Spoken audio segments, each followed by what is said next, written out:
A par it is for a fitty. Oof. This is so hard, man. When fighters win, that's a win for the fighters. Yep. When fighters lose, that's for the coaches. There he is. It saved my life when I was doing Kyokushin and boxing and martial arts. Why can't I just do a foundation, teach what I've been doing ever since I was 19 years of age, and just help young kids? Oh, fuck! This is the best day I've had in life.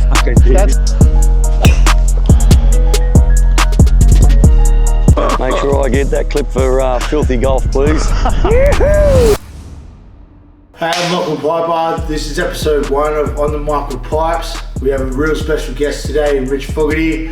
I have zero golfing skills, so this should be very interesting. Come with us as we go down and shoot the shit at Charlestown Golf Club.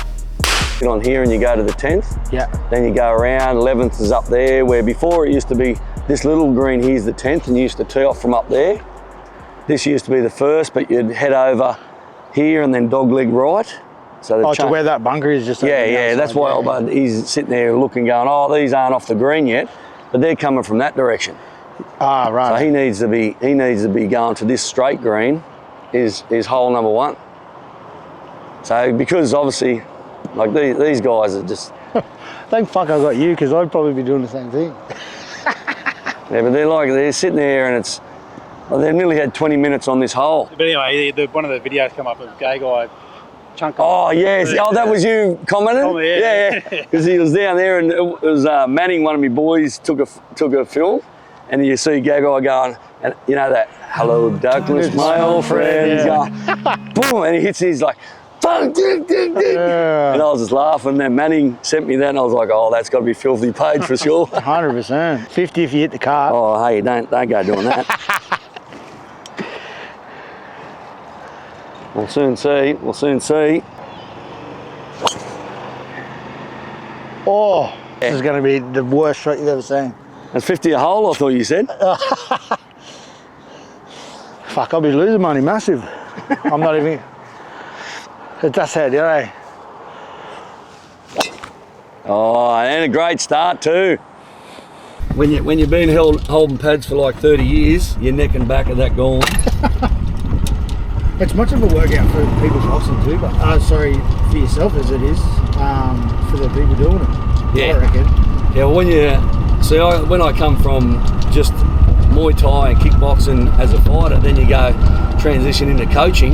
Yeah. Then it's a different game, because now when I had the opportunity to go to Jackson Wigglejohn, which is Albuquerque, New Mexico, then all of a sudden you hold pads for like Overeem, Kyle Noak, Michelle Waterson, all these guns who can kick and punch. Yeah. Then over time they said, oh, your body looks like it's been whiplashed your whole life. Obviously with a massive drive to start with, so you just have to.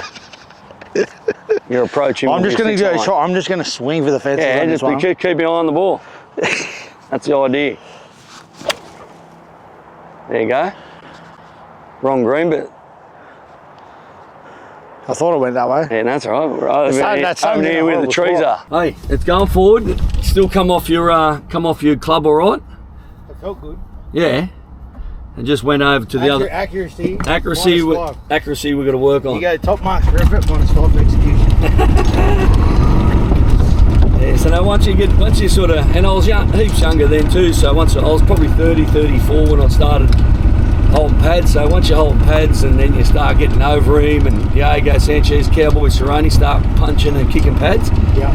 It's like a whole different game. Your body's taken that much trauma, and because that's all I've really done is hold pads, it's just a whole different game. Then when I go to chiropractors now, they go, oh, it looks like your neck's been whiplashed its whole life. Yeah. Just from your back and your neck, and that's obviously the ongoing problems that I have. But I can't see it. There's a big tree in the way. No, yeah. Oh, I thought I would have done what they were doing. Mate, you're the old fellas in front. Might have to get you all like canes and glasses. 33 this year. 33. Oh, way too much. Sit down. I hit the bottom of it. Yeah, that's all That's right. over the back. born in 92. Yeah. 92. I was in my prime in 92s. Or actually, in the 90s. In the 90s. I reckon it was a good time. Yeah, well, mate, 80s and 90s, Yeah. that was the time, bro. That was the time. All right. Sit. Oh, hey. Is she stuck in there? Stuck in the tree, baby. That's the first I've seen that. No, she's not stuck. She come out down the bottom. Just a typical great shot of mine.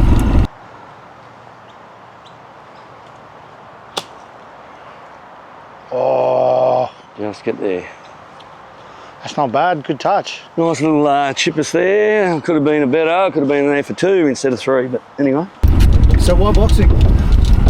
Well, I think as a kid when growing up in hotels, and I was like Islington Hotel, Criterion back in the day, it was more, when you grow up in a hotel, Islington was the gay and lesbian and bikie pub in town. So when you grow up in a hotel like that and all you've seen is violence, all you've seen is like, you know, the gays, the lesbians, the bikies, they're all just either glassing each other, boxing, you know, punching each other in the front bar. Yeah.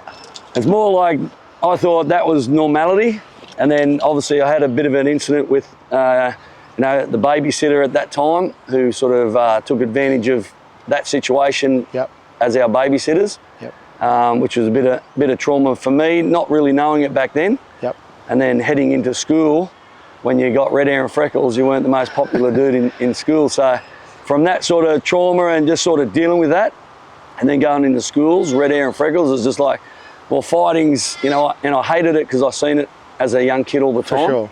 So I was just like, okay, let's just run away from fights all the time. But you get to a stage where you just can't run anymore. You go to school fearing for your life every single day. Fight or flight sort of. Yeah, you're going, righto, I've got to either punch on or I get smashed. It's either one of the two. And you can only hide for so long before you snap and you go, I've just got to defend myself. And everyone has that tolerance too, you know what I mean? Like there's only so many times you, like you said, stop, and then... Yeah, and when you wake up every day just going, man, am I going to last today? Are they going to kill me? And what's going to happen? And as a young kid, you got that much fear in your eyes and in your heart, you're just like, man, I used to tell them, meet me out the front, I'm going to smash you. No, mum's picking me up out the back. And I'd be just like in the car, would drive past the front and I'd just see all these people and I'd be thinking, everyone just wants to see me get smashed. Yeah. So I was just like, that was always a fear of mine. And that led through primary school, half of high school, until I just started going to a Kyokushin karate gym, which is Japanese style. Yeah. And then that was all on from then. I was like, man, I can legally hurt other people and get this fear and probably more showing people the masculinity. I am a man, I am tough and rough. Yeah. That I felt got taken away from me as a kid. Mm-hmm. So I was more like, fuck, I can show these dudes, like in karate and fighting. Yeah. So then that's when the fight started. Like wherever there was a fight, yep, let's go, let's do the fights. Yeah. You know, I wasn't really interested in katas and all that sort of stuff. I just wanted to get in there and just go, right, let's just fight. You know? That's mad. So it was a lot of range of different things, whether it was kickboxing, Muay Thai, Kyokushin karate, boxing. It was just anywhere there was a fight and then I was with me boys, it would be like, yep, even though I was still scared as hell, but I'd go, I'm fighting. It's that, I mean, back home in the Northern Territory, it was sort of the same thing. Like, so I'm Koori, but I didn't know I was, but Indigenous people up there, white skin is a minority up there. Yeah, yeah. And it was sort of the same thing. And going off what you're saying, like obviously, yeah, you're a little bit nip and scared and whatnot, but that adrenaline of being in there, like I'm sure it's like other sports and stuff, but being in there, and I mean for me, when I was getting smacked in the mouth, it's okay, sweet, we're here. Yeah, yeah. You know what I mean? Yeah, well, and it's that I'm moving forward, or you're going to retreat and you sort of see how people are. That's where it was for me. I started to get addicted to the pain, whether it was covering the hurt up inside. I was just addicted to the pain of Kyokushin karate, like busted legs, you know, ribs hurting from no knuckle punching, then getting in to have kickboxing fights, showing masculinity, being addicted to pain. It was all like, you know, how can I just band-aid all this? Yeah. But I was still mentally dealing with everything behind the scenes, which was just a mad distraction and a mask, eh? Yeah, 100%.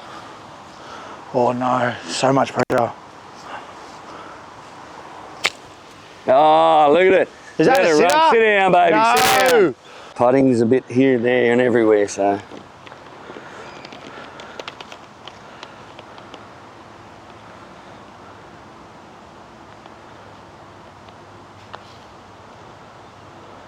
Oh, I had the right line, just not the touch. It's all right. It's only That's all hole right, one. that'll do. My depth perception is killing me at the minute. Yeah, just the touch, a little touch. Oh, too much. That's all right. Not enough, sorry. Do you line the ball up with the front foot, or are you going in between? You're just aiming at the hole, and you're trying to keep your palm facing the hole when you putt.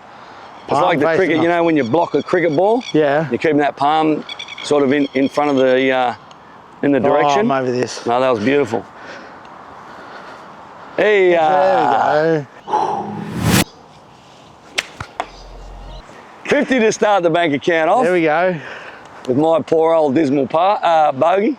This one's our second hole. Have you been in? As you can see, a lot of water. Yeah.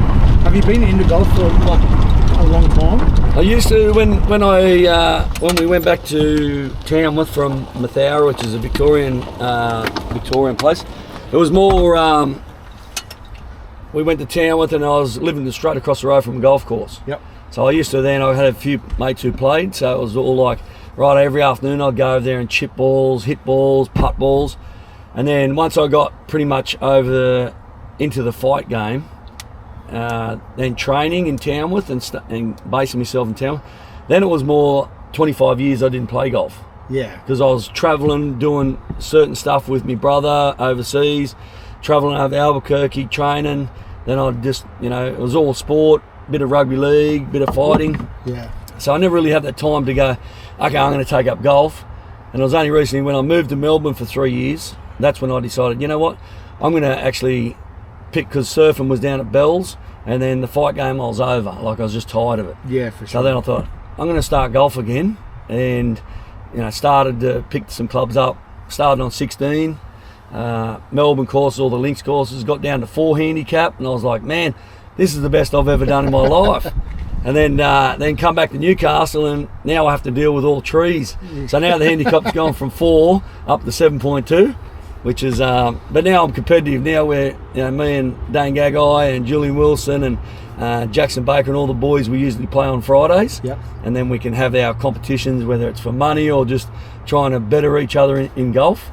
That competitive side that comes with it. Yeah. For sure. Well, the golf side was like martial arts. Golf is very similar to martial arts for me. Yeah. It's like if I've got, it's a lifelong journey.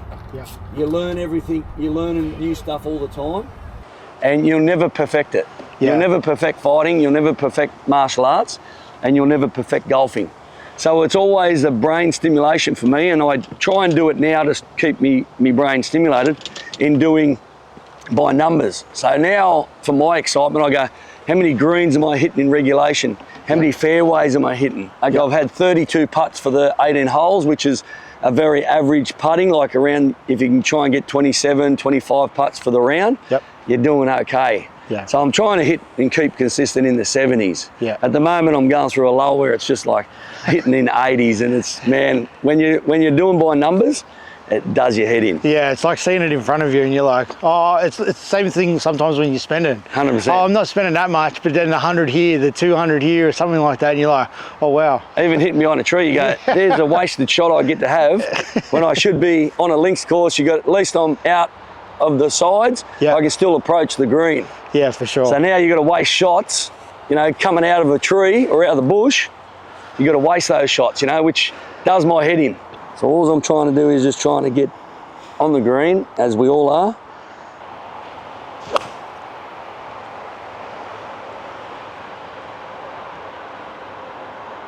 Nudge. On the green I want. So I'm not too bad, eh? Thank God the camera's on for that one. Usually I'm in the water. Usually I'm in the water for that one. Mate, don't worry, there'll be a bit of water action going on here. Yeah. Like I'm at the water park back in Bali. Oh yeah.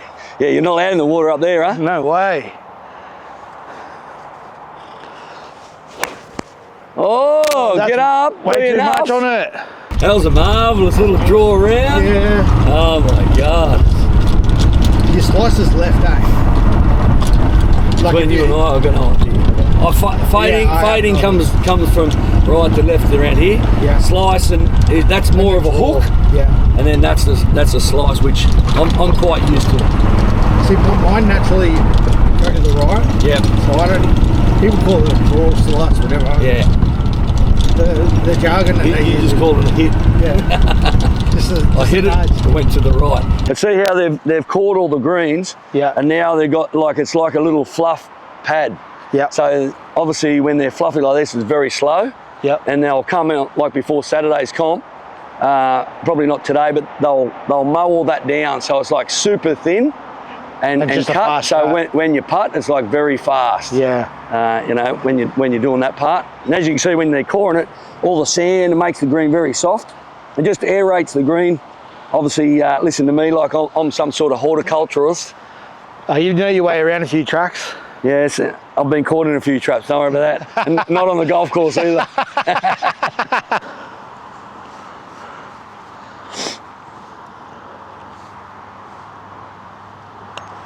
Oh, way too much. That's all right. Because as I say, like because the green's going to be furry, so you can put a little bit of effort into it.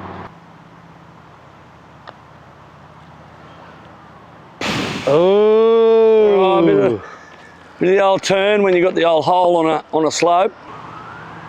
oh no! That was for Fitty too. Oh no, that's Fitty buck's dummy. gone. Oh, watch me blow this too. Oh, that's not bad, eh? That's not bad for a hole like this for you. I know you're only playing with me, you're a shark. That's all right. A par it is for Fitty. That's all right. Fitty. That's 100 in the bank.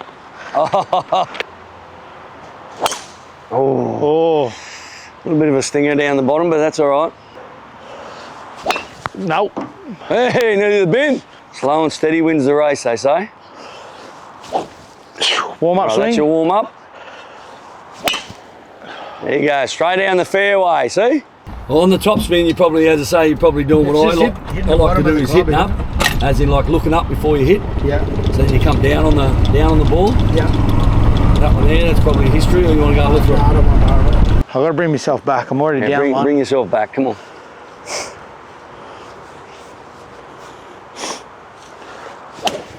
Oof. That went Stay way there. too far on the right. Tree. There you go. Oh, it's coming back to the green. Hey, he's got the bounce. That's called the members bounce. Yep. I'm just trying to follow you. Yeah, it's coming at my side. So what would you find is your favourite? Like, obviously you've done a few styles of fighting. Yeah. You did boxing, Muay Thai, obviously the MMA and stuff. Like, what would you put it down as, like, over the years has been Probably the your three, most enjoyable? probably the three most enjoyable ones I like. I love Muay Thai. Yep. I'm just sad it doesn't get enough media for what it is. Yep. Because the elbow, the eight sort of 8 weapons is amazing to watch. Yep. And just their tradition. Yep. But MMA, very disciplined. There's like so many disciplines you got to learn. You got to be in front of the next person you're fighting. So MMA itself is amazing. Yep. And boxing it goes back to the traditional, back in the Jack Johnson days, Les Darcy days, where they just stand. They'll do 35 rounds until one of them can't go anymore. So you can just imagine what the TCE would be, in modern day time now. Absolutely. What they went through. Sometimes they would fight for 3 hours straight. So can you just imagine being in the crowd in the 1900s and watching two guys go for 3 hours? No popcorn or beer available. They're enthralled just in the fight. I'm just going to aim for that Yep. and see what happens. Aim straight up the middle. Ah, look at it. Oh, The shark's back out again. That's all right. We're chipping away. That's all right. Just to get it out of that rough. That's all right. Go like a 6 iron. And you can place it. I've no You can idea what place this it on a is. nice patch as well. This is so hard, man. This is so hard. And especially because you got to have patience. And I have zero patience at all. Like that. That's the footage I need for Filthy Golf, those ones. I try and get everyone on the old channel. All right, this one's got to send it up over the trees. Oh, nudge. Bring you every Saturday when I'm playing comp. Oh, Nothing no like way. that. I'd be that one. You suck, you jackass. This off balance stuff's throwing me out. I'm shit on a flat surface, let alone this. Hey, that'll be all right.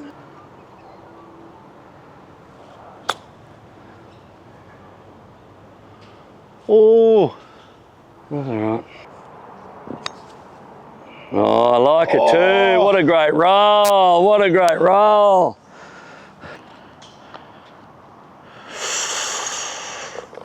there he is. Is that your best run on the hole? Hey, I told you, when you bring $50 into it, Mate, it's 50 every hole. Hey, there we go. That was some all right golf then. From That's you. some all right golf, no? You hit some balls, and even that putt was a I great think I roll. peaked on the second one. Oh, this is it. Now he comes out. Look at him.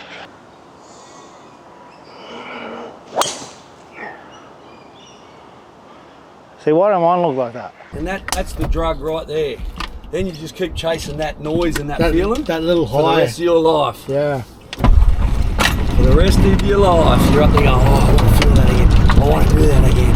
Like I'd imagine that'd be like, I'm guessing like, obviously how you've transitioned into coaching now, like when you see a fighter, whether they get a knockout or they win, that energy of adrenaline rush, you know what I mean? Yeah, 100%. And when you're sort of training fighters and then they get to that stage of, and even not even the fighters these days, when the fighters these days, you know, they're sort of resembling what I do with the youth these days. Just keep it in the fairway. Yeah, sounds Just like good. you did with your drive. Yeah, I aimed left heaps. Come on. Yeah. That'll work, just keep rolling. That's when you got the youth, the fighters, the enjoyment. And I always say, because Greg Jackson used to say it and I used to go, wow, that's so true, is when fighters win, that's a win for the fighters. Yeah. When fighters lose, that's for the coaches. Yeah. But when now I'm transitioning from, you know, coaching a good part of my life, whether it was overseas or Australia with MMA, boxing or Muay Thai, now it gets to a stage where the Ringside Youth Foundation, which is my foundation for youth. So even though it's ringside, meaning, you know, people think it's boxing only, but Ringside Youth Foundation caters for everything. I got, you know, mental health, I got well-being, personal safety. I go into schools, I collaborate with the people like Impact Academy, who does everything through rugby league and rugby union in schools and the juvenile justice centres. So now my enjoyment is watching these young kids get out of juvenile justice, or you get a rough diamond who can't afford, mum's, you know, troubled teenager, and they come into the gym. Then you start to see, right, all the things that they get to do is around good men who are in the boxing scene. Yeah, for sure. So they look up, now they're looking up to someone, you know, all the photos and so forth, they come in the gym and see me with certain people, they, oh, that's my bait to hook them in. Yeah. Well, as soon as they see who I am or what I've done, then they go, and to me, it's only memories to me. I don't really care about those, are just moments in my life I enjoyed. But now those kids get to go home and they, I'm training with Rich, or we're doing programs at Ringside, and I got out of juvenile justice, and he's going to put me on the right track. Yeah. And then with the business networking I have, then I start to do the whole, you know, find job paths for them. Yeah. Which is my passion. Into seeing, like, a fighter wins, I get a smile, I get, you know, the adrenaline, go, wow, that was great. Now I see the teenagers succeed, and it gives me a bit of a tear in the eye, because they've come from absolutely nothing to then someone. And they've put the work in, and I feel like you get a kick out of helping people in general. And the big one, like obviously with what you're doing with your foundations and people struggling, it's hard. Everyone's a product of their environment, essentially. Exactly. And like I feel like just listening to your story and stuff, a part of you of when you were a kid in that transition, so you can relate to them on that level. And it does put the onus on them that, okay, you come and do this is what you can achieve. And I've had the privilege of going through traumatic experiences as a young kid, then finding the fight game and martial arts that saved me life. Now I take all that experience, bad or good, in my mental health, because my head every day is like a torture chamber. So 4 a.m. I wake up every day. Yep. Even if my alarm's not on, 4 o'clock usually the head noise starts. So I've got to go for a run. I've got to go and do something. But then when it comes time for the kids, then it's like, okay, I'm gonna talk on their level, because I can look in their eyes and I know what they're going through. For sure. So that's when all my experience as a kid, then living everything from pub life to martial arts to coaching, everything, then I start to go, well, this is how you got to train, how do you better yourself as a human, and your mental health will get better from doing this. Yeah. This is how it happened to me. It'll work for me. It may not work for you, but I'll help you with tools that it can help you with. For sure. You know? And it only started off as a bank account and a logo. I went, Ringside Youth Foundation, I'll just do that. Yeah. But then all of a sudden it turned into people started going, mate, what you do through boxing, and then I thought to myself, hang on a second, it saved my life when I was doing Kyokushin and boxing and martial arts. Why can't I just do a foundation, teach what I've been doing ever since I was 19 years of age, and just help young kids. Just like a one-stop hub. Yeah, grow and become better men, because the men that are coming through today, everyone wants to be champion tomorrow. Yep. No one wants to put a 5 or 10 year period on their dedication. Quick fix. And when I say to them in the mornings, these ones, juvenile justice, or the ones who class themselves as fighters, I mean, these guys I see doing the boxing sparring in the same area code, but on the Instagram it's world-class sparring. Please, please. That's the world we're going into, unfortunately. Well, that's like we said before, with that whole transition into the social media age, Instagram is a fake place. Everyone wants everything tomorrow, because everyone who's on your followers, believe me, I've got probably 3 great friends out of all my followers and all my socials and networking. There's probably 3 tremendous friends I've got who will do anything for me on the spare of the moment. Yeah. All the rest of them are followers who are interested in other people's lives, because they want a perfect life like you have, or someone else has. Yep.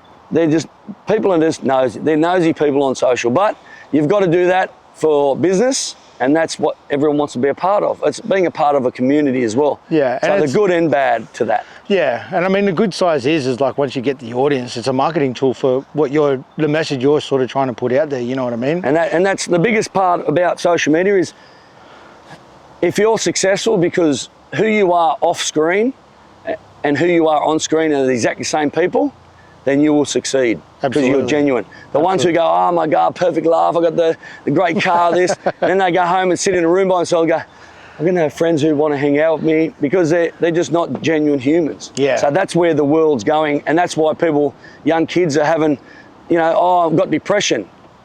Most of the time they're having a sad or bad day. Yeah. And some do have depression, so it takes away the realistic depression on the ones who are really feeling it. Do you find sometimes though, like I feel like I've seen this a fair bit, is like, so there's people that do have depression, and then some people that take the piss out of it.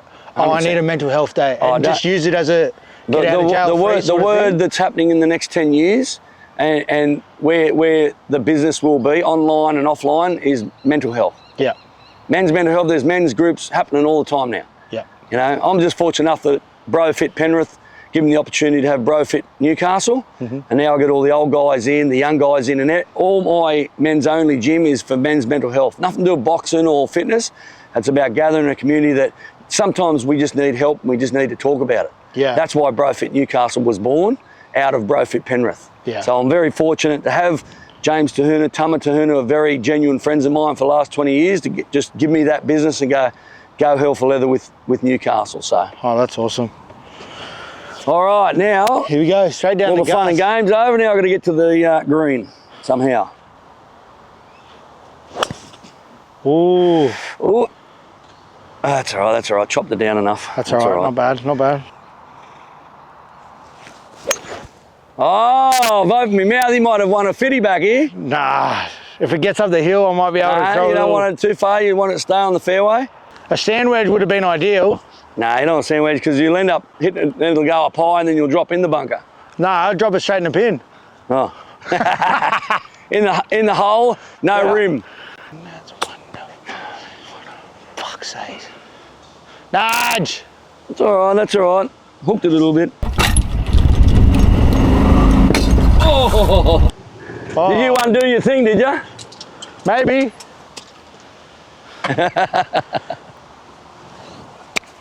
Oh, Get up. no. That's all right, that's all right. This is a bit part of my life. 100%. Oh, I tell you what, it looked all right coming over the hill too. I thought it was going to come down. Yeah, and so did I. Just I touch. thought if it's hard enough, he'll put that in. Oh, distractions. Things falling out. Oh, sorry, brother. I've choked it. Choked in. Oh! Mate, just give me the cash. Give me the cash. Ooh. Mate, I tell you what, I've never played this good for a long time. Must be all the money that's on It's offer. daylight robbery.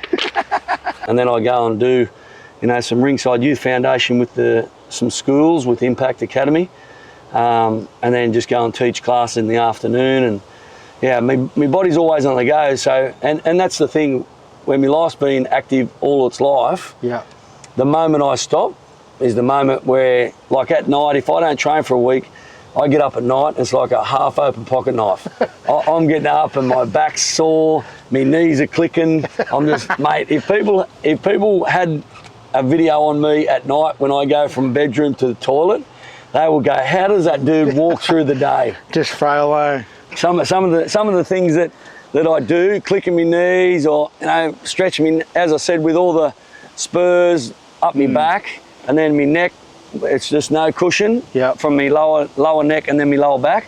So I'm for all the time just trying to stretch. That's why I pull out the bands in here and I'm activating the shoulders and Bit of muscle activation. oh, bro, I'm telling you. Nothing wrong with that. Sometimes my body, and I feel sometimes I just sit there and go, how the hell am I getting through today the way I'm feeling? Bit of human WD-40, Oh, mate. but hey, don't laugh. My old man used to do that. Oh, really? On his knees, he goes, mate, and he'd squirt WD, and he'd go, see, perfect. See? I'm like, mate, you slowly poison yourself. Yeah, fuck. But he's old like school. my knee, like obviously you can see with this big ass scar. Yeah. But like in the colder months, winter, Oh. this seizes up, and like same thing in bed. I've got to slowly Mate, start rotating it, get it going, and I like to roll out of bed, especially if it's 3 in the morning. I need to pee. Yeah. I'm rolling out of bed, and I'm doing the old thing like this.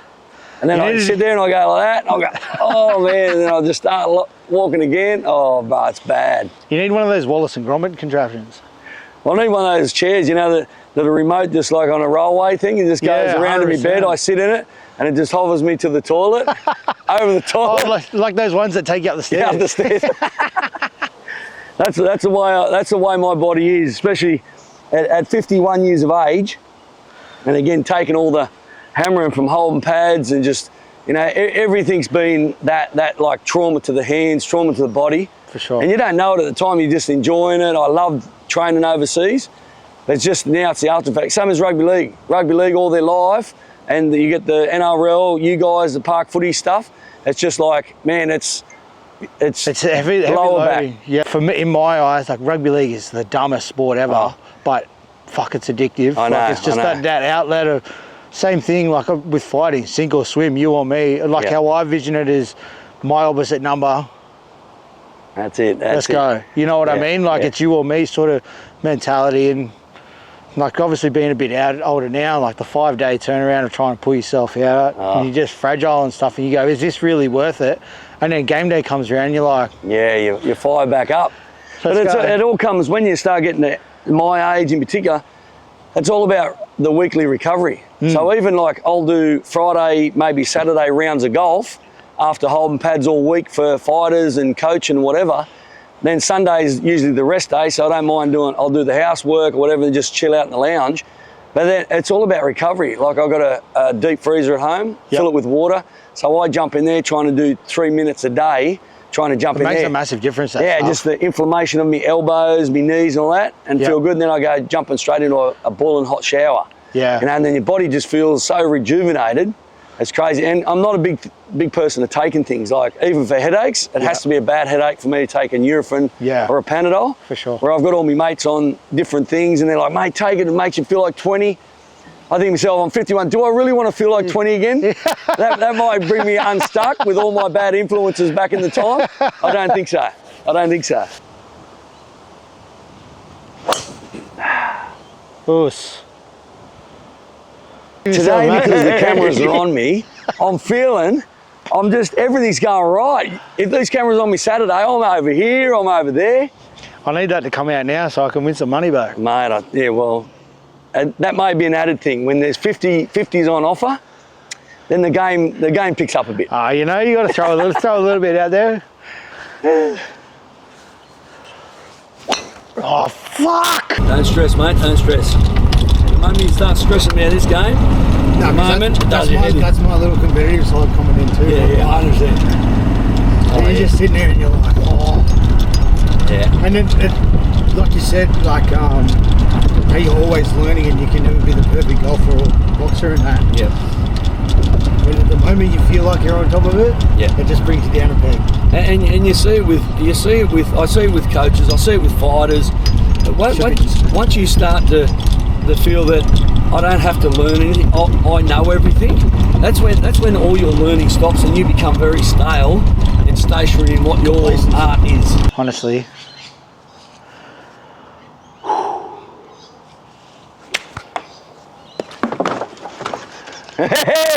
Have the ball at the back of your foot, in your back foot. Oh, like that? Yeah. But just have it on the inside. Like that, and then have that front foot forward. So that's at the back, so it stays lower. Yeah, right.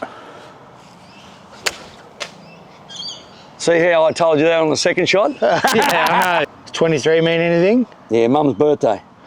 Mum passed, I think, when was it, 16? I think it was around 16 years ago. Yep. And she was like the unit of the family. Yeah. Like she was the one when she said, I'm sick of this town, let's move to this town and buy a pub.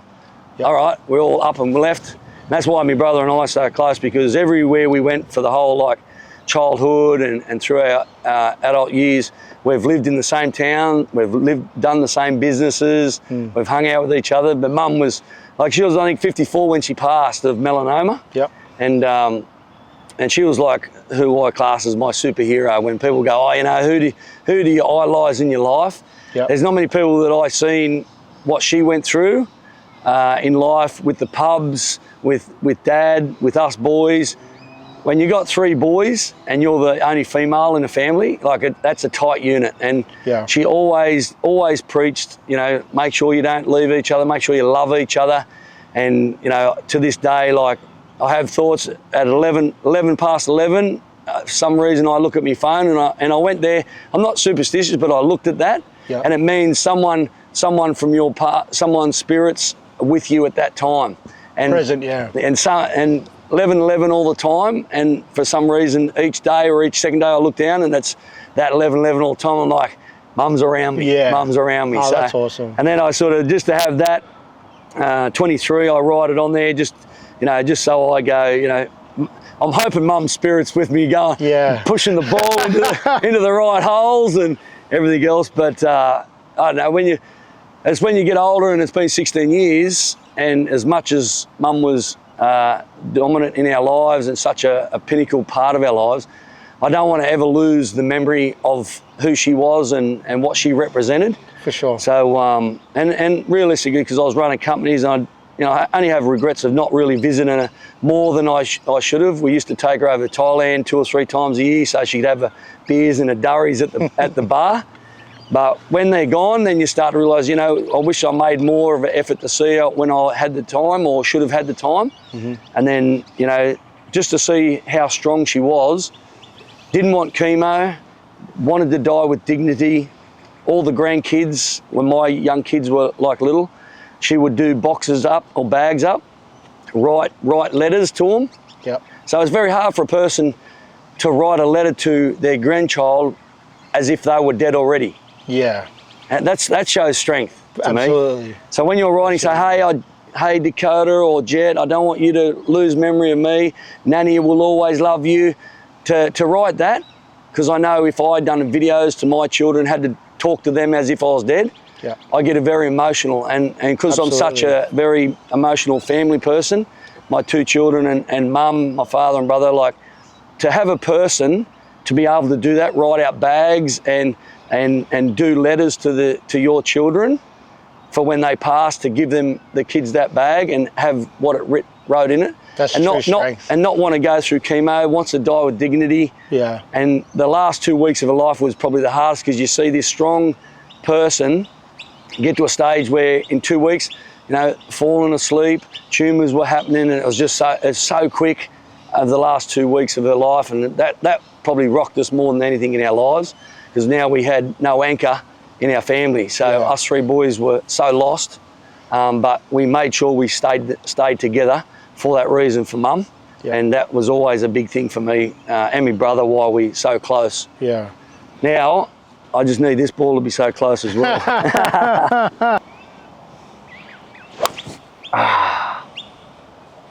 That's not a bad touch. I've got 2 brothers and a sister, same thing, and then I'm the oldest. And it's funny how you sit like I didn't know the 23 with your mum sort of thing. So when we get our custom jerseys, mine's 41. Dad manned the gun on the HMAS Brisbane, which was 41, and now that gun's the main gun that's outside Canberra War Memorial. Oh wow! And that's pretty significant. He passed away at 41, so like the occurrences. Yeah. Super crazy like that. Like I was only 18 when he passed away, but those little things. Yeah, 100%. And it's that important to keep those memories alive. Absolutely. You know, and that's for Mum. You know, that's the only really thing that I look at the photos when I go home. But when I have 23 on my golf, and because I'm playing golf that often, I'm just like reminded all the time. Every hit is 23. That's Mum. Yeah. You know, but people think it's Michael Jordan when they ask me, 23 Michael Jordan. I go, yeah. No, mate. I'm not worried about basketball. I'm just worried about Mum. She's 23 is her number, her birth date. So. And that's your little sentimental thing to yourself too, you know what I mean? 100%. Oh, that's all right. That's all right. We're still on the fairway. On the top of it all the time. Hey, if it gets to $500, I think I better just sort of let you go from there. Oh, way too much power. Mate, you've used your driver. Yeah, I know. You've used your driver on a putt. I don't mind. I'd rather these curved putts than straight putts. Straight putts, I'm too nervous. I can't hit it straight, but that's at least you got more of an angle. I prefer that.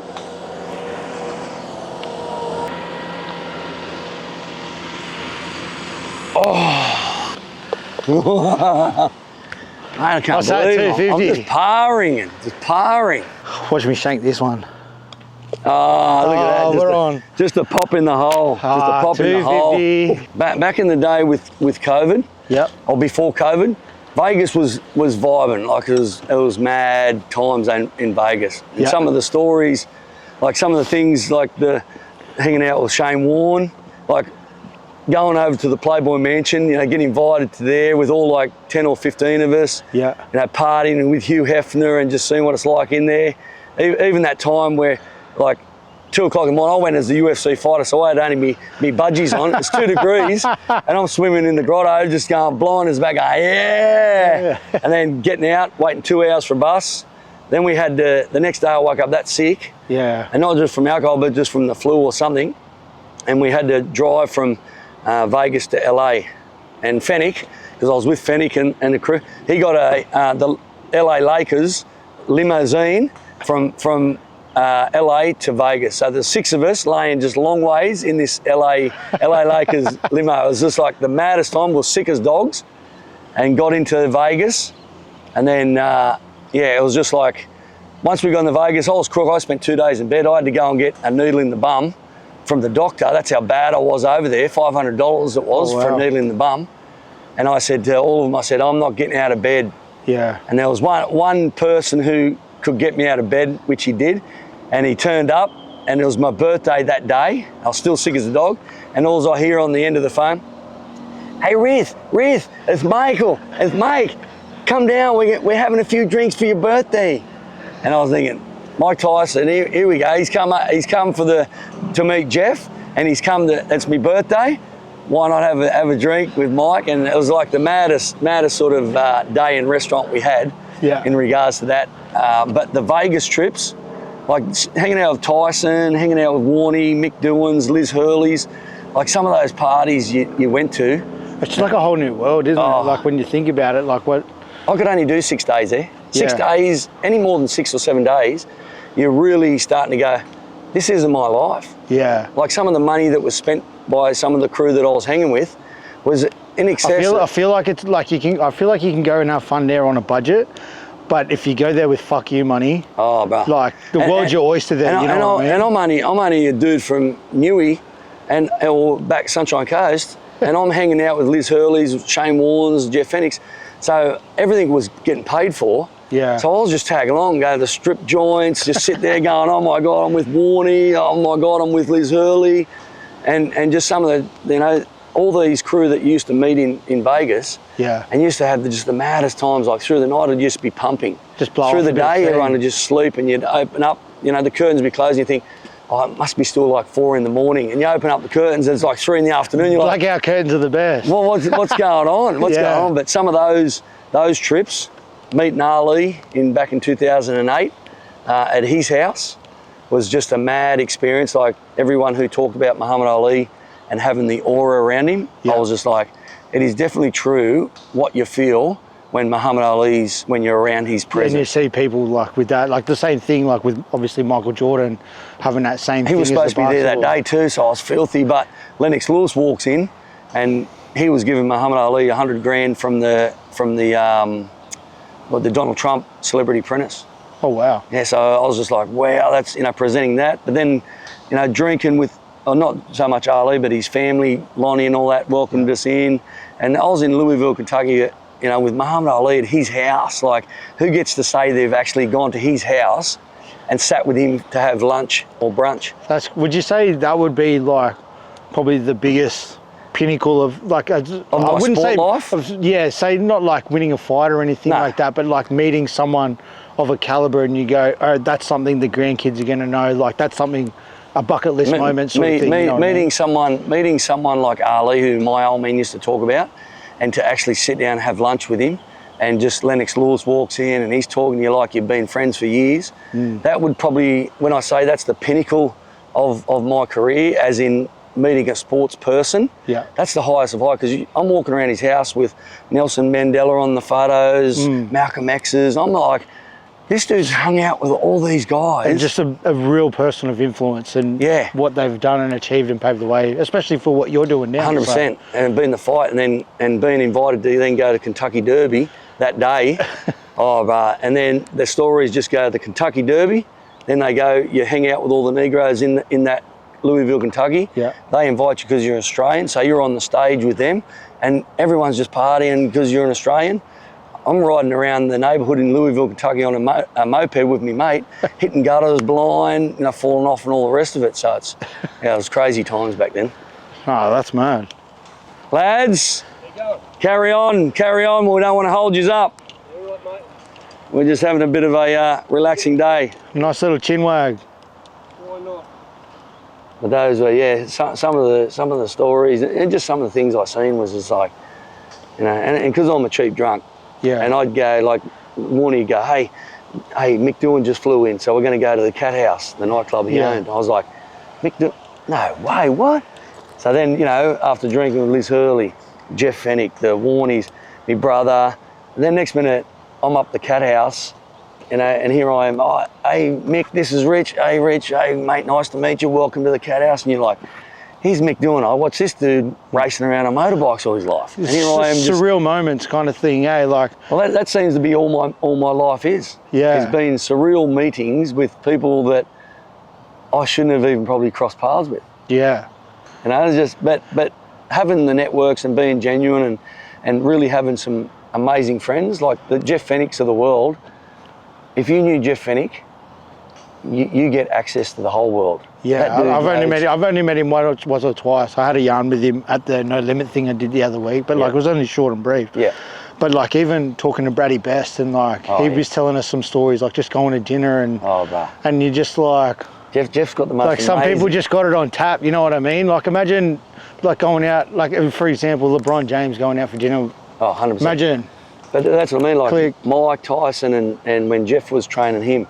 Then he'd go and he'd meet all these celebrities. Like Jeff just got introduced to the world, and he was like Warnie knew everyone from actors to singers to everyone. So, and Jeff's no different. Yeah. Jeff Fennick knows absolutely everything and everyone. If he needs sponsorship or he needs to raise money, he will raise money. I've seen him raise 20,000 in 2 minutes. Yeah. Just some of the stuff that we've had with charity events with him. Like, he's just a genuine guy. It's the crazy, like what we were talking about before, the power of just being genuine and yourself on and off the camera. Yeah. And the doors that it can open, like networking wise. Amazing. And what it does, and I feel like that's probably the best way to be about it. And I think for you, like you were saying, just being genuine and authentic has opened those doors for where you are, and you've got to meet those things. Like I've done it, obviously not on that scale as well. It's just meet people I've met and experiences I've got. Yeah. And it all just comes from, I feel like, just being natural and yourself. Like, who gives a shit if there's a camera on you? Like, what do you got to go, hey, look at me, sort of thing, you know what I mean? And like, it's so cliche as, but like, I'd rather be hated for being 100% myself than loved for being something I'm not. Like, to have the two masks put on. Yeah. But I'm the opposite. I'm the opposite, where I just go, people's opinion of me, that's why I've lasted for so long, and that's why I've been blessed for so long. Absolutely. I don't really care about people's opinion. No, darling, I'm good. Thank you. Good, thank you. We just thought we'd ask. No, I appreciate thank that. you. Appreciate that. I'm off the piss. But just having that genuine. But just I've been blessed to cross paths and know a lot of these people, and I get respected of being just genuine. Yeah. But I have that network and contacts all over the world where if I'm in some place in overseas, I'll know some MMA fighter that I've trained or been cross paths with, and I can just hook up and catch up with them. Yeah. And that's what I love. I don't class myself as anyone, and that's on camera or off camera. Like, that's who I am. Yeah. But people's opinion of me when they go, oh, you just big note and whatever, I don't really care. If you've gone through what I've gone through and met the people I have, you would be the same as what I am. 100%. And like the only same thing, like the only people's opinion I care is my family and my circle. 100%. You know what I mean? Yeah. Other than that, you're either with me or you're not a part of it. Exactly. But I always get, when people go, oh, Rich, what's the whole thing with, on your dying bed, they say this legacy. Oh, what on the dying bed? What do you want to be remembered as, Rich? What's your legacy? And I heard Mike Tyson say it once, and I'm like, that's so serious. Having a legacy is a word people use to make themselves feel like they've achieved something in life. Yeah. So I've got legacy. And it's people's perception of what they think of you is your legacy, not what you think of yourself. So when I go, at the end of the day, when I'm on my dying bed, if my two children are by my side, and they're looking at me like a superhero for what I've done in my life and who I am as a person, I will be able to pass away as happy as a parrot. I don't really care what people's opinion is, but having my two children look at me with superhero in their eyes. That's my dad sort of thing. There's my legacy. If you're going to put a word on it, there's legacy for Rich Fogarty. 100%. Nothing else. Nothing else. Yeah, and I feel like that's for a lot of people that are fathers. Like, I'm a father of two.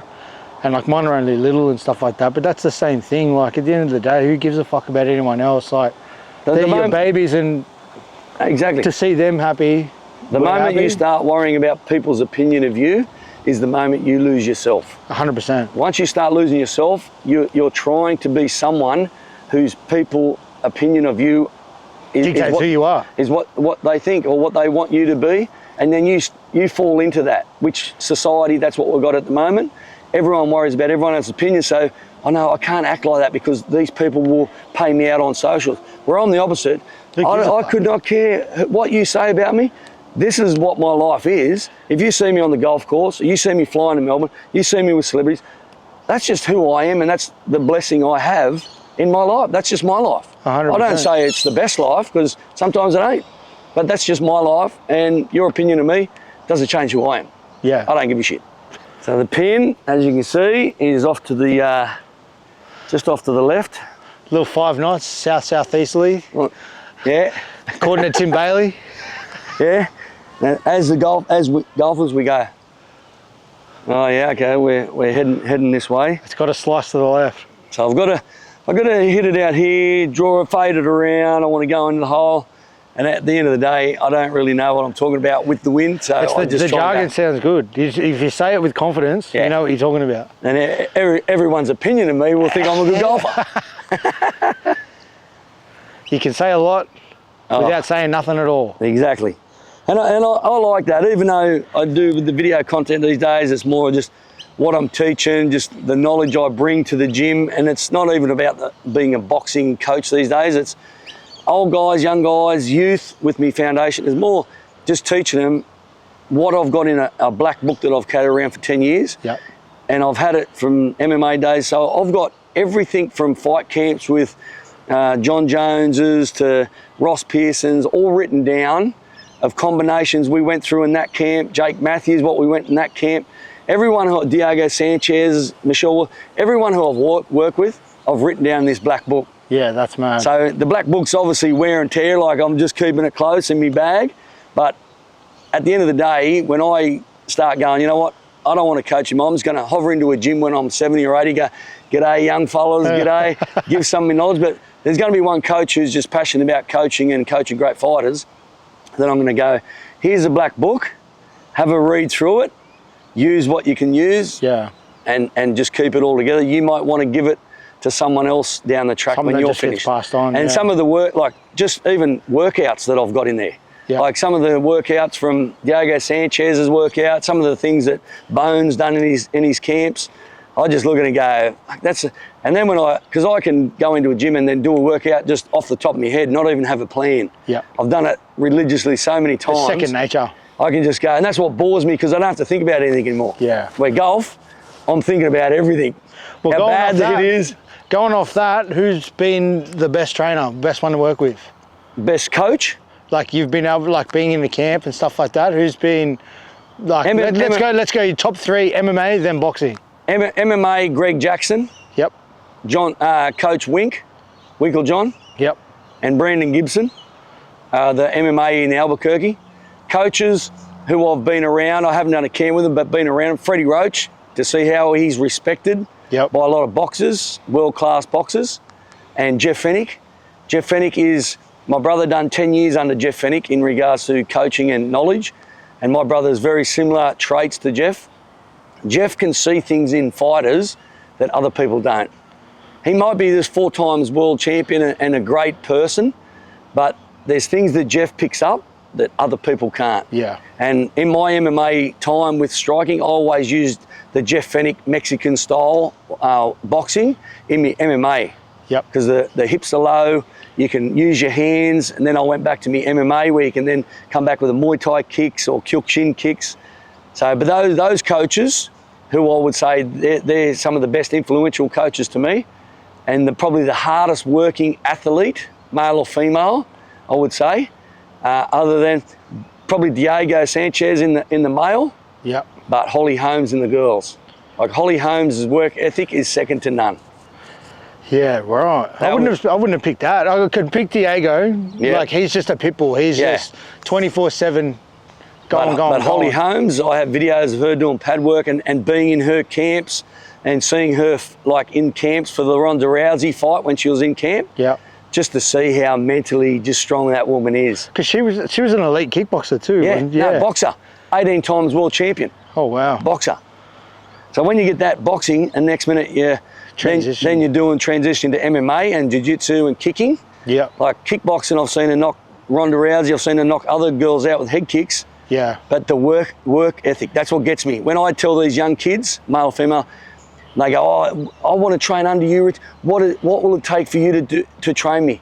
I go, let's start with 3 months trial.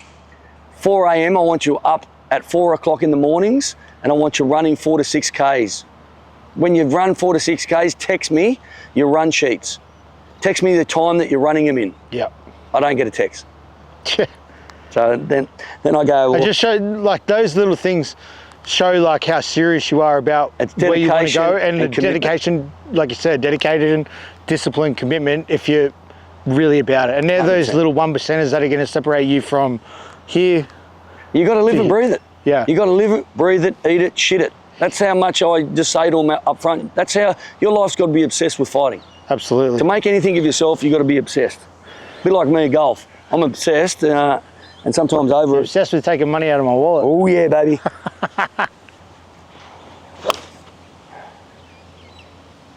It's a bit thin, but it's in the right direction.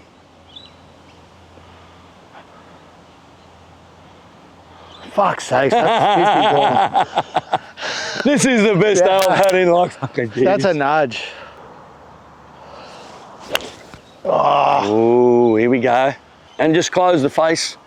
I have no idea what that means, closing the just face. putting that there. So step it there, and just having it more where your hands are forward. I can't even see the flag, but this should be interesting. Just get through the gap. Oh, there they go. Hey! It's going to curve. Your putter's here. Yep. I knew that. There's the big drum roll for par. Woo.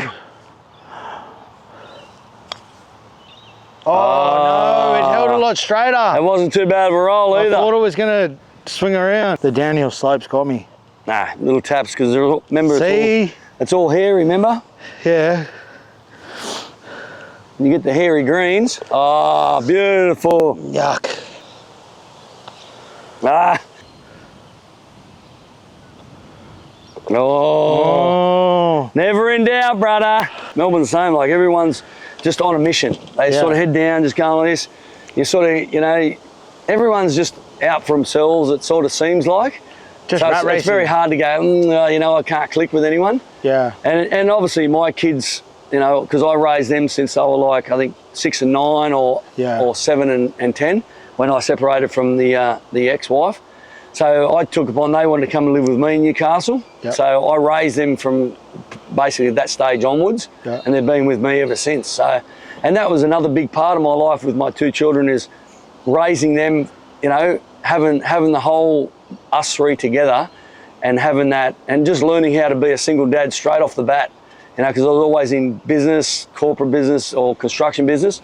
Then I had to drop everything to raise my children. It's like, wow, how do I be a dad? Like, what have I got to get ready for school and all that stuff? Yeah. It was probably the best 10 years of my life, raising them, taking them to school in the morning, picking them up in the afternoons, just seeing their young life grow into adult life. I feel like that's the best part of being a parent. Yeah. Like mine is still young, but watching them go from a newborn to now toddlers, and you can see the personality come in, and like I'm excited for Olive's transition to school in the next year or 2. But like watching them grow and just, it's a whole new thing, and you sort of, I feel like you appreciate it, like watching a father, and you just watch it.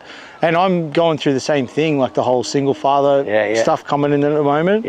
But just watching your kids grow and how they become and their personalities coming through and all that kind of stuff, that's the most rewarding thing in life, I reckon. And I think to be one great father is to be there for your kids, no matter your situation or anything 100%. else, not using each other against each other against the kids, but just being, you know, this is not working for us, but the children, they're the number one priority. We don't get that enough in society these days because all parents, once they split, wants to outdo each other, or once, you know, you're not getting the kids or you're not having them, and it becomes just a negative environment all the time. And I feel fathers, if you can just dedicate yourself and you go, you know what, I'm going to be the priority in their life to make sure that they are never without anyone. I'm going to be there all the time.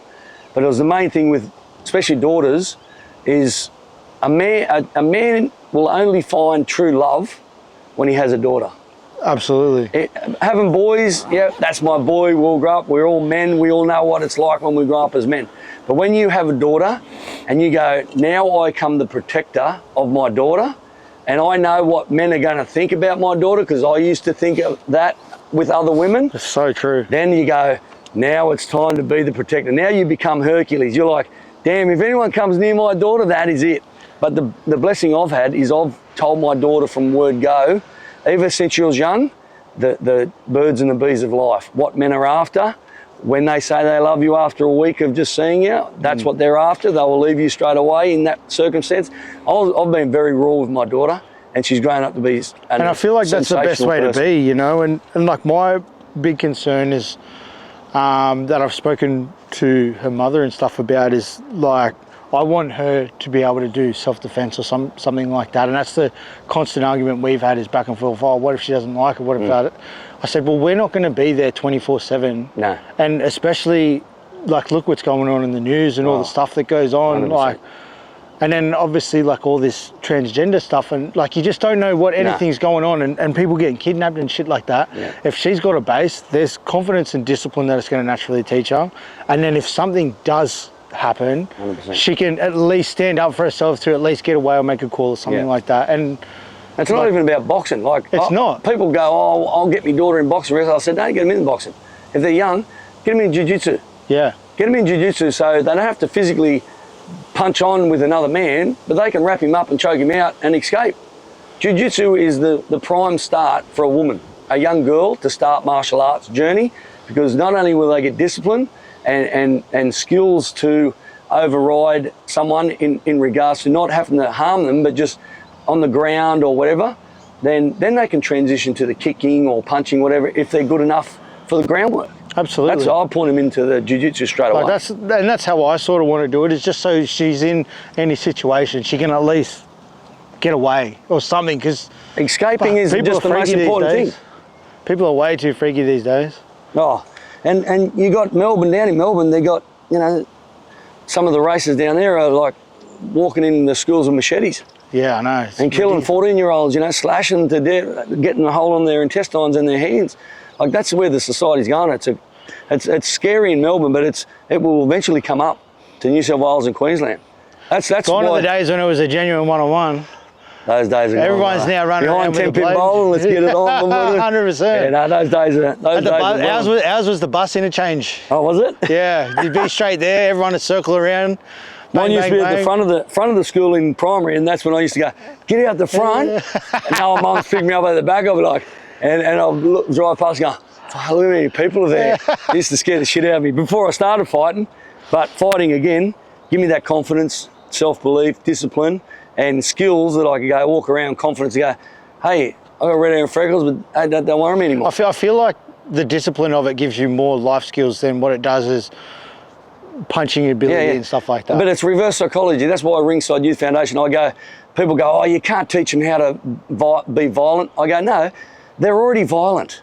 I'm going to teach them the skills to what violence is all about, but it's going to be reverse psychology. So they will be that good, they know they don't have to go out and use it. Absolutely. They will only use it in self-defense situations. They're already violent, wayward rebels already. So you're not changing anything. But when they get skilled and they get mentored properly, then they start to learn and they start to realise, oh, violence isn't the actual answer. I can use violence if I need to protect myself or my family, but I don't need it to do everyday life. Oh, don't get in that tree, get out of that.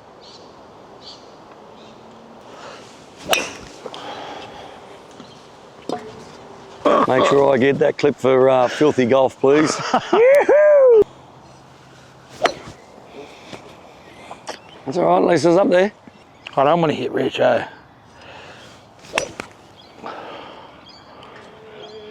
That'll work, little molly grubber. Oh, that's all right. Oh, that's straight to the sand. So what's the structure for the year looking like for you? What have you got lined up? Line up for this year is just obviously Ringside Youth Foundation. I've got a lot of charity golf days to raise funds for not just just the youth, but their families as well. ProFit, it's just gaining momentum just in regards to all the old guys and young guys. We've got the corporate boxing fight night, so real estate agents, solicitors, they can all have their first ever fight, and just really for the experience of training a fight camp. And then my mate's he's bought sort of a hotel, so I'm going to go and help him and do some work there. Hey? 100%. Put the lipstick on, mate. I'll be hammering it there. But no, just the youth stuff. I'm just really passionate about that and raising awareness of trying to get this youth off the streets, out of juvenile justice or out of the detention centres, and try and put it all into play to get them either job pathways for jobs. I've got Dane Gagai come on board as the Indigenous side for Ringside Youth Foundation. So I've got some great ambassadors with the Chris Walkers, Dane, YP, and Nate Miles. Like, all these guys are now my ambassadors. So I'm very blessed to have such good people around where I can use them for my youth. It's just 2025 is just that bro fit and just Ringside Youth Foundation just powering on for the next levels. So going off that, have you got an end goal in mind? Like what would, like I know like everyone sort of goes into business of what they sort of want to achieve and stuff. Yeah. And I know you're passionate with the youth and all that kind of stuff. Is there a goal where you want to see it go to where you can be like, I made it with that. You know I would what I mean? love to get to a stage where I can build little community centres, like drop-in centres. I can build, even like get to the stage of building little hospitals type setup, you know, just with funding. But, you know, I'm starting small, getting the businesses on board, helping families with, you know, electricity bills, new shoes for the ones who come into the bro fit, and just really build like a community of businesses who are hands-on, helping my young youth with jobs, opportunities. But there's just so much opportunity. We're branching off into all different avenues, you know. Absolutely. As I say, community centres, hospitals, you know, hospitalities, it doesn't really matter. Yep. There's so many avenues I can use, education stuff for youth that isn't getting used at the moment. So. Yeah. Oh, I like it. Oh, I like that. Look at him, eh? Look at him, he's just like, takes the big smoke. He's wanting to win that 50 bucks back. Give me some bit of fucking dignity.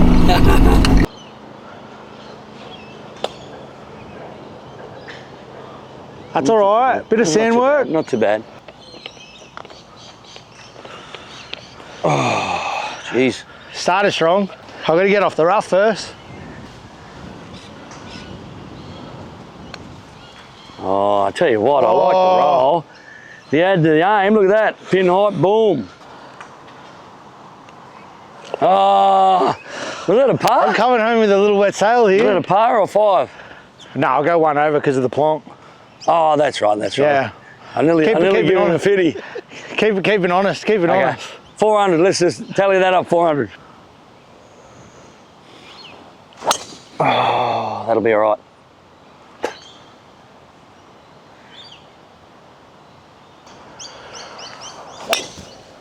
Oh, here he is. Finally He's got one missed off the pot. fucking tee. Look at that, straight down the fairway. Hey, that is the best one for progression. today. Surprisingly enough, that's what keeps you coming back. Because you might have a shit 5 or 6 holes. Next minute, bang, that one birdie or that one par, and you're like, I'm back. That's what Jacob was saying. He goes, you watch, you'll start playing golf now. I'll see you here on the weekend. Hey, we all start off, I might just play a bit of golf. Next minute, I'm doing my numbers, I'm addicted, watching it. Oh man. And it's so frustrating when you're having a bad spell. And I'm in one of those bad spells now, is just trying to figure out what your swing is again, and just have that confidence in swinging and putting, and it just comes with, and it's like anything, it's like any sport. You have a bad session of it, and then you just got to pick yourself up and go, man, I've just got to get my shit together and start trying to get my confidence back. And that's what it all comes down to, is, especially with golf, is tempo and confidence. Right, now I'm going to aim this. How's my club? Where's my feet? Am my shoulders here? Am I looking here? Next minute you got 4,000 ideas going through your head. Next minute you hit it, off it goes out in the bush, and you're like, what am I doing? I'll start aiming over there and I might just get a big crossbody. Boss. Oh, I hope he's not waiting for me. Fuck, this is embarrassing. I've got a crowd and everything. No pressure, but no. We thrive under pressure. Oh, have a look at him. And he walks off. That's what I told you. We thrive On the under green, pressure. just walk off. That's like the old Mark Hunt knockout. And just knock out and walk away. And that's what Arlie says. If you think it, and you believe it, and you speak it, that's where it'll be. That's where it'll come out. Oh. Not bad. Oh, it's a putt off. All right, in the hole, brother.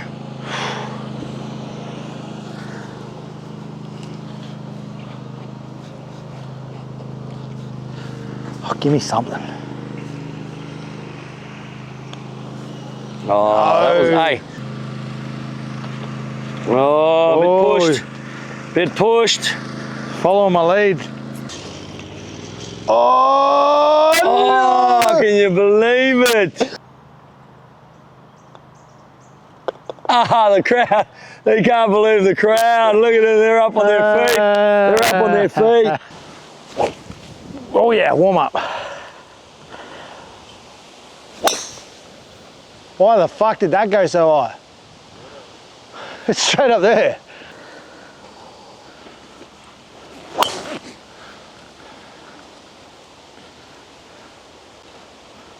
I'm blessed to have you out here today. And I'm blessed to have witnesses how good I'm actually hitting them. Fuck this driving bullshit. I would walk off as well. Oh. Yeah, let me get your club for you, mate. Even though I got down to 4, now I'm back up to 7. I'm still learning. Yeah, 47. That was a big drive. That's all right, at least it's over. So what was it like with Tyson? Like, how did that sort of come about? Well, again, with Mike, it was more. It was with Fennick, like because Fennick used to train him. Yep. So when sort of we used to start doing heaps of trips over to the US, and then Robert just messaged me and go, "Oh, bro, Jeff's going over to the US, over to Vegas. You coming?" And I'll be like, "Yeah, I'm coming." And then we get over there, and then Jeff would ring Mike, and we go, "Oh, okay, well let's go out to Mike's house," or "Hey, Mike's going to come in and have some lunch with us." And that stage, the first time, it was like, Fennick, because he knew everyone, it was like, "Yeah, we're going out for dinner with Mike." And I'm thinking, is that Mike Tyson or just Mikey's friend? And then Mike turns up and Kiki, the wife, and I'm sitting there just doing the old, I cannot believe I'm sitting here at dinner in Vegas with Jeff Fennick, my brother, Mike Tyson and his wife, and just hearing these stories, but just I was in awe just looking at that dude going, I used to watch and study every single video or book that dude brought out, or people used to bring out about him, and I used to just sit there and go, wow. But he's such that sometimes you didn't know whether it was going to be good Mike, happy Mike, stone Mike, angry Mike. Yeah. There's a lot of different faces to Mike that people didn't sort of realise. But there, when I started got to know him, and then we had a few things we took over there, like memorabilia wise, and we would say to Kiki, "Oh, we're going to cut. Is Mike going to be home?" And Kiki would go, "Oh, it's no worries, Rich or Rob. Mike likes you guys from Australia," and so Rob would go out there and would get like 300 or 400 items signed. Yeah. Sit there smoking hooter with him, talking business for three hours, and then some things that he would do. Rob would be invited to go to his charity event, and then Mike would have this dude bidding for, say, a pair of black Mike Tyson boots that he fought Larry Holmes in. Yeah. And there'd be a business person bidding them for like 20,000, 50,000. I want them. And Mike would come over to Rob and go, "Hey, would you buy these off me? Because I hate him. I don't like him." And Rob would go, "Oh yeah, Mike. Well, what do you want?" And he goes, "Just give me 1,000, you can have them." So we actually got the black boots that he fought Larry Holmes in 1988, with him signed saying, "I fought Larry Holmes in these boots," and we got them for $1,000. Holy. So we have those when we're at Muhammad Ali's house, and Tyson and Ali used to be great friends. We used to, I got trunks that signed by Ali on one side, and Angelo Dundee, his coach, on the other side. That's awesome.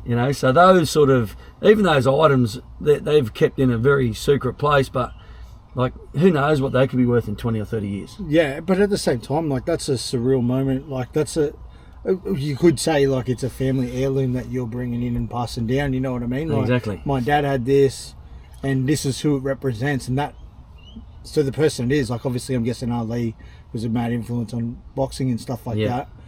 That played a role in where my dad was and the foundation of where we are today, you know what I mean? Exactly. Like, and exactly. That's, to see, like, if people put, like, let's say 100, 150 grand on it and whatnot, to your kids and their future kids, like, that's priceless. 100%. You know what I mean? Like, and that's all I really keep those boots for, because I've spent time with Mike, and I know him personally, and I go, these boots, not my children, but their children, they may be worth $1.3 million in 2 generation time. Yeah. Because I've got the original ones he fought Larry Holmes, and once Larry Holmes passes, those boots are priceless. Yeah. And a person who loved that fight and buys both of those boots, who cares what they'll pay? They'll pay whatever it takes to get those boots. Absolutely. And that's like anything. People will go, I don't really like road racing. I'll only pay $100 for that cap. I love basketball, buy that for $100. But those boots, I'm an enthusiast, like a boxing enthusiast. I'm prepared. There's bids out there for $1 million. I'm bidding more than that. They are the original number one 100%. And like it comes down to anything, like obviously preference and it's subjectiveness. Like, let's say someone Tiger Woods gives you a signed set of gloves. Yeah. Same thing. You know what I mean? You can have that and go, man, I'm going to keep that for the rest of my life. And it's worth what you want it to be worth. Absolutely. You know? And that's why people, when they got memorabilia, they sell so many different things and they go, I wouldn't even pay $20 for that. But that next person who's standing there go, man, I'm prepared to pay $3,000 for that thing. But that comes with Kobe's, the memorabilia balls. Doesn't matter what you get, it's memorabilia and sort of, just unique items that no one else has got. Yeah, that's me with my shoes. Yeah, and I've got a book that's a fresh book. No pages have even been read. Still in there. The only time I've opened it up when Joe Frazier signed his photo in that book.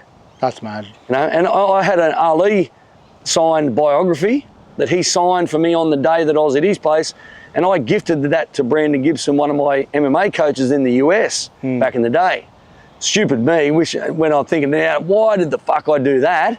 I could have had Joe Frazier's signature. Well, you got the shorts anyway now. Yeah, well, that's right. And I was getting Chuck Liddell pants. I was getting all sorts of items given to me, all signed. Yeah. But those like Ali, Tyson, they were the pinnacle of my growing up in boxing. Yeah. And I'm like, I've got two items to you as well. that they touched. Yeah. That's what's special to me.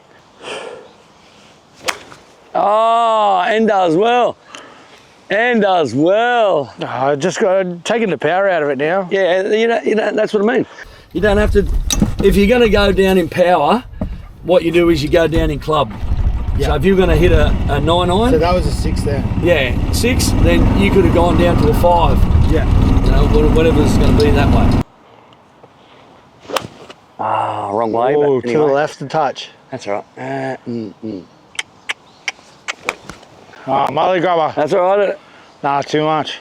As I say, that it'll be furry on that green, so it won't sort of roll back. Oh, there it is up on the hill. Roll back. Have you got any big fights that you're training for now? Anything sort of? No, not really. Not really. Mark Hunt sort of messaged me saying that he might have a, the bare knuckle. He's doing that bare knuckle thing because that's coming to Australia soon, isn't it? Yeah, that's coming to Australia. But he's talking about. He's talking about September being over in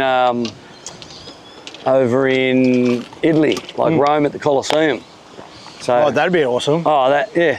At first I was like, bruh, you don't need to fight. Don't worry about fighting. But Mark Hunt being Mark Hunt, nah, filthy. I reckon we'll be able to go over to Italy and.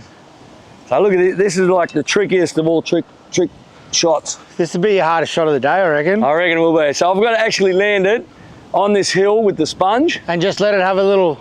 Let it try and just hit the sponge, do a little bit of a roll and then come down. Little slippery slide into the hole. So all my chipping experience in my practicing of over the last couple of weeks from Andrew Dote, me poor old coach, now it all comes down to this. So one thing I've learned is like you just got to have a soft grip. Yeah, soft grip, very soft good. Soft grip. Soft grip, 90% on this foot. Yep. 10% on this foot. And you got to wash your balls. Yeah, you got to watch it really good. Hopefully.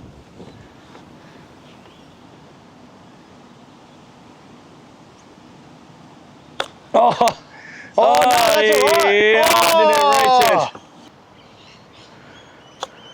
And let it run. Oh, touch. 3 or 4 different bullshit shots. Fuck, terrible. Let myself down there. Oh, pressure.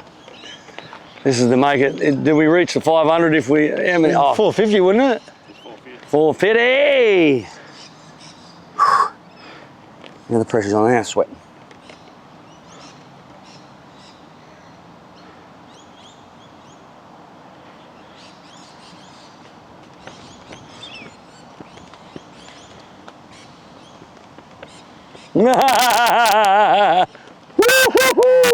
Hang on.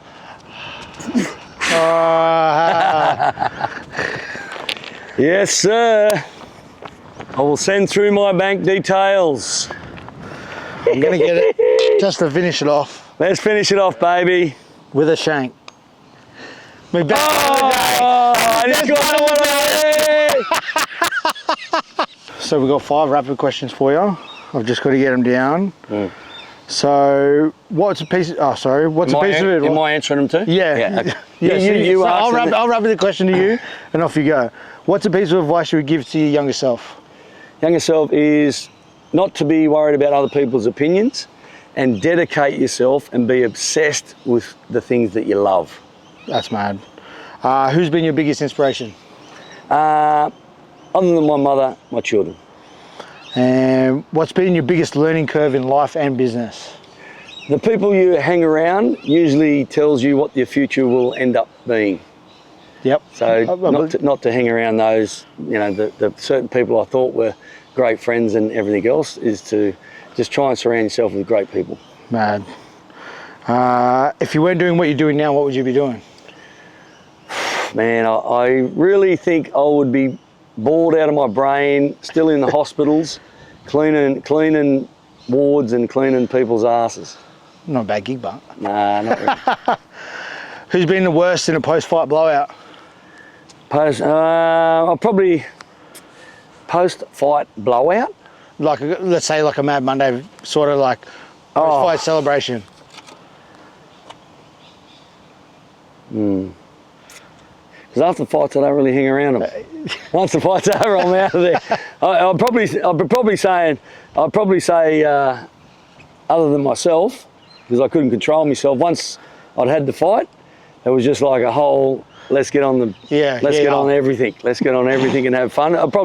And as I say, like fighter-wise, because once I had the fight, it was just like I leave them. They spend it with their family. I fly out. Yep. And then I'm away from them. But I'll probably, if I had to say, actually, let's reframe that. Probably Bam Bam. Tied to a bus. Like when he has a fight, and a couple of times I've stayed behind, and he has a great blowout. He'll go for about a week or 2, or 3 or 4. One day's enough for me, being an old bloke. But yeah, Bam Bam, he hits it hard fairly often. He's a good bit of fun, old Bam Bam. Yeah. I hated playing him in footy. It was the worst. Yeah. But I just want to say thank you for your time, and had a good time on the golf course. I learned a lot. Yeah, me too. And I will send you through those bank details. Yeah, I'll make sure it happens straight away. 450, brother. 450's 450. Got to make the gamble. Got to pay. You know what's on camera, what's off camera is all real. Pleasure, Pleasure, man. Thank Pleasure. you. Thank you, Thanks for mate. today. Thank you.